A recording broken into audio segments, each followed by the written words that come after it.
What's up, guys? Welcome back to the channel. It's your boy, Dominic Rich. Oh, man. Feeling like I'm on vacation right now with the islands. But listen, man. Need to be too flashy. I need you guys to see the eyes, you know what I mean? I need you guys to see where exactly I'm coming from, what I'm talking about. Because, I bring you the realness. So, we're going to do a wrap-up, of the Saturday games. Right now, we got Brighton and Leeds in the 76-minute 0-0 so far. We had a game between Norwich and Wolves. That one ended 0-0. So we don't really have much to talk about when it comes to those games. But we have Arsenal beating Newcastle 2-0. Liverpool beating Southampton 4-0. And Aston Villa beating Crystal Palace 2-1. So we got to talk about those games. We got to talk about the other games as well. Not much to talk about, but in terms of the points gained by both Norwich and Wolves and how it affects their standing in the table right now. So let's start with the game. Norwich 0, Wolves 0. This is Dean Smith's second game in charge, and the former Aston Villa man goes 2 games unbeaten. This is unbelievable. Norwich were really struggling, and I had already doomed Norwich to relegation, but I'm afraid to say we can't write Norwich off just as yet. We're not going to do that. They were the better team in the game. Wolves, I have to say, lucky to walk away with a point from this one.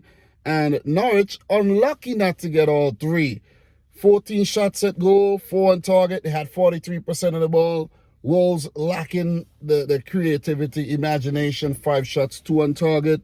Had the bulk of the possession, but didn't really do much with it. I think Norwich deserve way more from this. It seems like Dean Smith is enjoying his time at Norwich so far, after the horrid time he had at the back end of his Aston Villa career. So, not much more to add, really. I'll talk more. I'll get deeper when I do the live stream tomorrow to do the Match Week 13 roundup. But right now, just summarizing things. So, Norwich, they have 9 points. They're still 19th, but that's getting closer to the teams outside the relegation zone in Leeds, who do have 12 points. Watford do have 13. Brentford have 13. Southampton, they got 14. They just lost their game today. So 2 wins and Norwich could be in the conversation to survive. Who knows? Sooner rather than later, we're probably talking about Norwich City for the Conference League spot. Maybe I'm getting a little too carried away with that one. But yeah, good draw though, good draw. As for Wolves, man, they're 6th. They do have 20 points.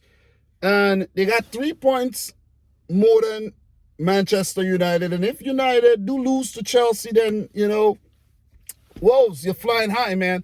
I'm using United as that benchmark, you know what I'm saying? If you're above United, you're doing exceptionally well. If you're under United, well, you got a lot of work to do, man. You got a lot of, introspection to do. But well done to both teams. Picked up a point each. So we're going to move right on. We're going to definitely move right on. And let's talk about the game. Palace 1, Aston Villa 2. I did predict the Palace win. They were unbeaten at home so far this season. They were the team in the league with the best unbeaten streak. And now that streak is over. I did predict a draw between Wolves and Norwich, by the way. So I did get that one right. So in this game, Matt Target in the 15th minute, Ashley Young came back in the team. He put in a very good corner. Nobody marking Target, and he slapped it into the back of the net past Guaita. And I think it was a very, very scrappy game for the most part. Crystal Palace not so good in the final third, and they give away the ball quite a lot throughout the game. And John McGinn got the second in the 86th minute. Very, very good build-up play. And I got to say, good work by El Ghazi, who came off the bench there to cue up John McGinn, who got off a really good left-footed shot to beat Guaita once again. Mark Guaita did score in his second successive game, but that was only a consolation goal. That was a toe poke from a ball put in the box there. So Crystal Palace, they've been doing well this season. They've really done well, and it's soon, it's about time, man. You know what I mean? They get knocked off their high horse, right? I think they got a little carried away with that, especially after that draw against City. Yeah, definitely you need to chill. Anyway, yeah, oh yeah. I'm letting the City fan come in, right? But look, they've been playing well under Patrick Vieira. He's been playing some positive football. And I think their Achilles heel is that they haven't really managed games properly. They should have picked up more points thus far, but they just dropped a lot of points from winning positions. And they still done well in the league so far, but they should have got more points. They're currently on 16 points in 10th. They do have 7 draws and 3 wins. So they should have had at least 6 wins. 6 wins, 4 draws. They played well, and they do deserve to be in 10th right now, but they should have been a bit higher if you ask me. But I have to say, man, Aston Villa looks a lot better under Steven Gerrard. Back-to-back wins, and he'll be a bit pissed off that they didn't keep the clean sheet, but still a win is good. Back-to-back wins, seeing that Aston Villa had lost 5 in a row under Dean Smith. So he's come in and he's turned things around right away, and that's what the Aston Villa board wanted, and that's what they're getting. He's in his honeymoon period, and he's doing quite well. So 3 points, man, 3 points, and that takes Aston Villa up to 16 points, tied on points with Crystal Palace in 11th. It's just goal difference separating the two teams. Villa do have a negative 3 goal difference, and that could change if they keep playing like that, man. They look good. It was a scrappy game, but they looked the better of the two teams, though. They looked like they knew exactly what they were doing. They executed the game plan, and it looked very, very gritty. And it looked like they mean business, and they want to turn their form around indeed. And that's what they have been doing, because I was a bit worried for Villa, but you don't need to worry no more. So good 3 points there for Aston Villa. And we're going to move on to the next game, where Arsenal defeated Newcastle 2-0. I do have a bit more time this week than I did last week. I really cut it close last week, but what I should have done is that I should have had the game playing, while I was doing the actual, review. But I didn't do that, though. But, yeah, Leeds almost came, almost scored. Tyler Roberts, he doesn't score a lot, but he came very close there. Good save by Robert Sanchez. So what did I predict for this Leeds-Brighton game? I think I predicted Brighton to actually win this game. And so far, whoa, that ball just hit the post there, man. Leeds are coming very, very close. What did I predict for that one? I predict a 2-1 to Brighton. This one might end in a 0-0 draw. Who knows, we might get a late winner there. But Arsenal 2, Newcastle 0. I did predict a win. No, I did predict a draw for this game.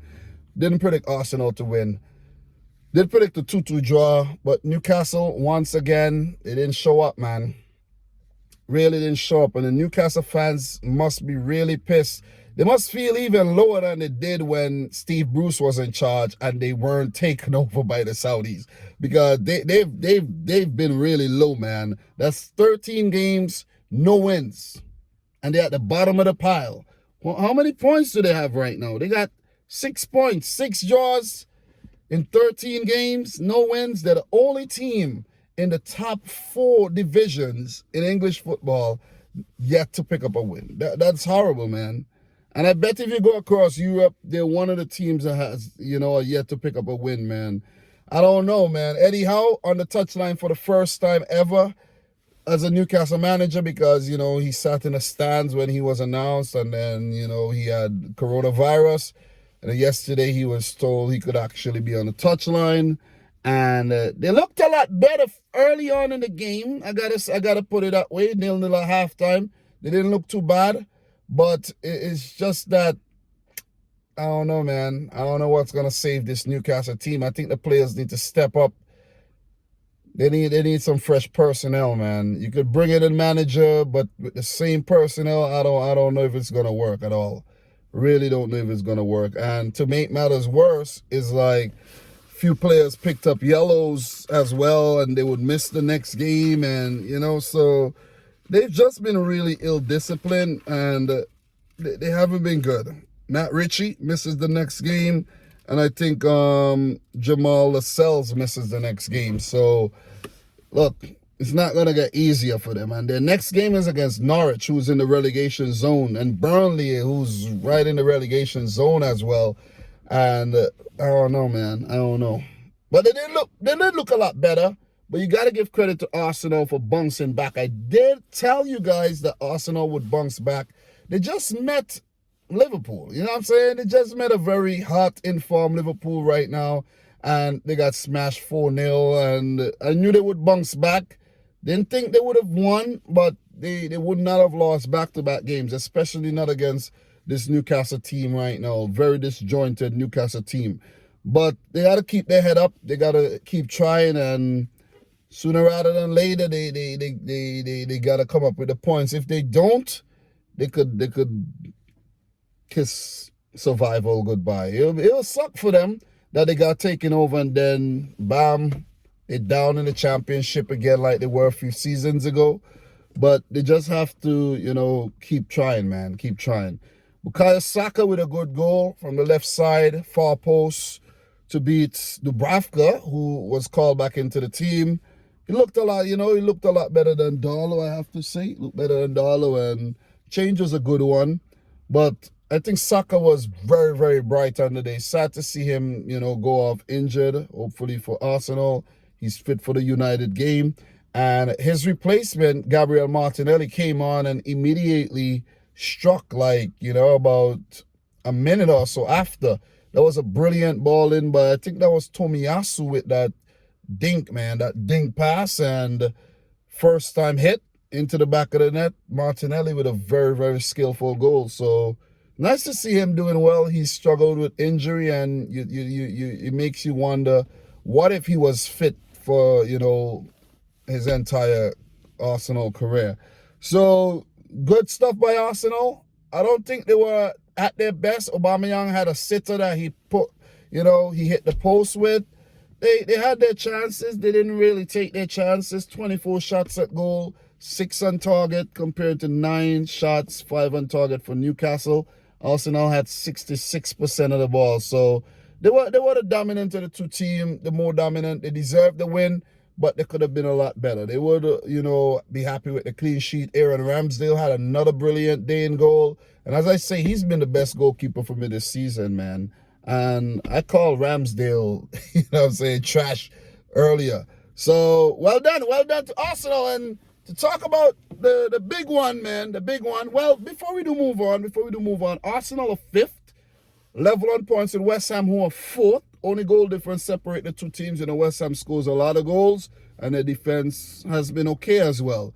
And for Newcastle, we know they're at the bottom of the table, dead last, 20th with 6 points, no wins yet this season. So well done, the Gunners. They're looking to compete for Champions League football this season, and it will be a great achievement for them if they do get Champions League. So look, final game that I want to touch on, the Leeds Brighton game. If that one is, finishes before we're done with the Liverpool Southampton game, we'll touch on that a little.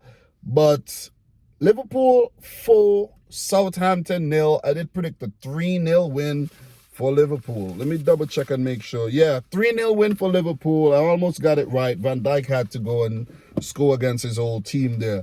So Jota in the 2nd minute, and also in the 32nd minute, he could have got a hat-trick, had a lot of opportunities, a few shots black, a few went wide. But overall, very, very good on the day. Thiago Alcantara is getting into the habit of scoring a lot of goals these days. Back-to-back goals scored in the Champions League. That was a screamer of a goal against Porto. And this one was a very good one as well. And Van Dijk chipped in with a goal from a corner. So, yeah, pretty routine stuff. I spoke to a Liverpool fan. He said, man, that was training. That was training, man. That was too easy. That was way too easy. But just to go through some of my notes that I have here, Liverpool remain unbeaten at home. With this win, they go up to 2nd temporarily, I hope. As a City fan, I hope it's temporary. So City do have 26 points. Liverpool 28, and they go within 1 of Chelsea. So Liverpool will be hoping that United, I know they don't, Liverpool fans hate United, but they will be backing for United to actually defeat Chelsea tomorrow, right? I would love United to do the same, even though I don't like them.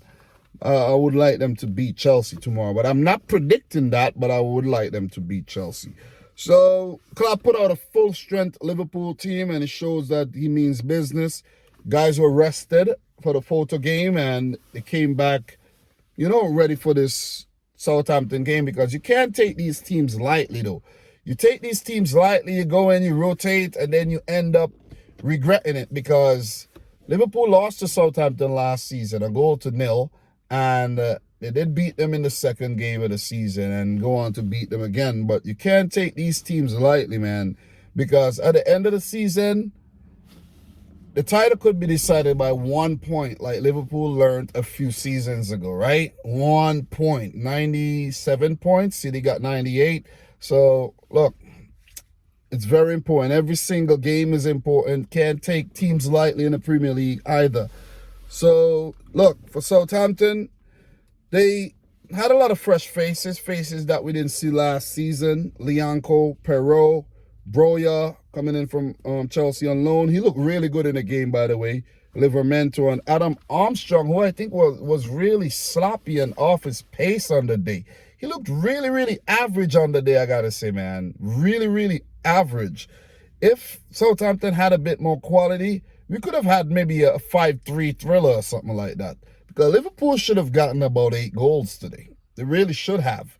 4, yeah, it looks good, but they should have had more. And I think they are very lucky to get a clean sheet here. Alisson, busy man on a few occasions. A few periods of the game, he was busy. Other periods, nothing really to do. But I think Southampton got in behind very easily on a few occasions. And I always say that's what Liverpool, I think has to work on. They have a good defense, of course. We know that. They have a very good attack. The attack, I think, is the best part of this team right now. Their midfield is a bit like, chop and change, makeshift, I don't think it's settled. It could get settled as the season goes on if players stay fit. But I think their defense has been the weakest part of their game, believe it or not. I know you might be saying, but damn, they didn't concede any goal, and they're not conceding a lot of goals. But yeah, the defense has been the weakest part of Liverpool's game, in my opinion. They're letting teams in way too easy, and if there were more quality in Southampton there, they really could have been punished, though. So, second minute, Jota, he had a chance wasted. Told you, Liverpool were wasteful, man. On the break, he could have passed the ball, but he chose not to. Fizzled out, but Liverpool recycled that one and fell to Mane, who nutmegged the Southampton defender, picked up Robertson, who squared brilliantly for Jota to tap in 1-0 to Liverpool. 12th minute, Robertson's free kick was headed in by Mane, but the flag went up for offside. Mane had to cut his celebrations short there. 24th minute, Amanda Broja, or Broja, however you want to say it. He got a shot saved by Alisson, and that was, they got him behind down the left-hand side. I'm not going to blame Trent too much in the game, He didn't have a bad game, really didn't have a bad game. Can't blame him because Southampton did also get behind down Robertson's side of the field as well, where, Liverpool found themselves way too high up the field on a few occasions and allowed way too much space in behind. So they were lucky to get away with those ones. But Southampton had a good period, I think from about the 20th to like the half-hour mark. But then Liverpool, they came back. Salah Henderson linking up and passing to Jota, eventually for a tap-in, 2-0 to Liverpool, brace for Jota. And there was actually a Trent Alexander-Arnold handball in the build-up that was not called. Maybe it was too far back, but we're not going to talk about that too much. It is what it is. Liverpool would have won the game. It wasn't decisive or anything. Thiago, he got a very kind ball at the edge of the box, a little outside the box from a poor clearance from a header from the Southampton defender. He got it, shimmied a bit, fake hair, and he got a left-footed shot off. That was going on target, may have gone in at the far post, but was helped by Lianco, deflection pass McCarthy in goal, who was the busier of the two goalkeepers there. So, look, Southampton had another good break in the 45th minute. Broja passed to Armstrong, and Alisson saved. So that was a big let-off there for Liverpool. Even though they were 3-0 up, Southampton with a goal. You never know what could have happened. They could have got themselves back in the game. So halftime 3-0, as I mentioned. Liverpool could have scored more, in my opinion, from my notes. And they did allow Southampton a few look-ins, something that they have to clean up in terms of their game going forward. Southampton made 2 subs at halftime. Bednarek, Adams came off, and Redmond and Teller came on.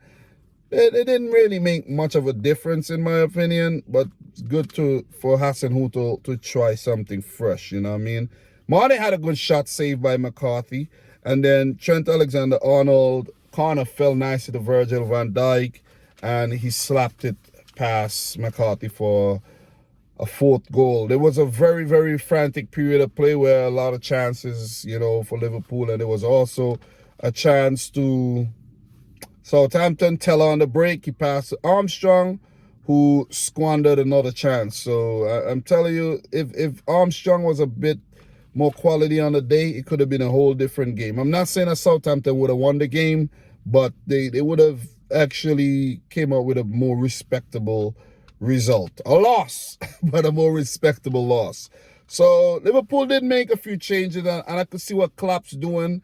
He's had some problems with his midfielders, so he brought on Oxlade-Chamberlain and Milner, took off Henderson and Thiago, so those guys could rest up midweek game against Everton. The schedule, the December schedule, is going to be very, very, very congested, so you got to definitely handle the players' workload a lot better than he did in the past, and got to trust his players as well.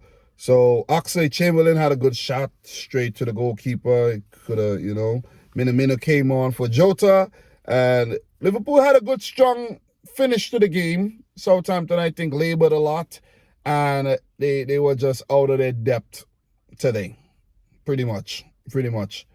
Men against boys, if you ask me.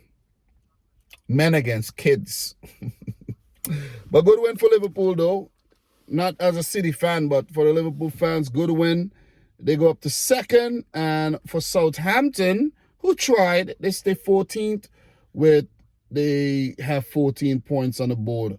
2 losses and a draw across the last 5, 2 wins. They had a nice little period, but they lost back-to-back games. They have to start winning games again, man. So for Liverpool, what do they have coming up?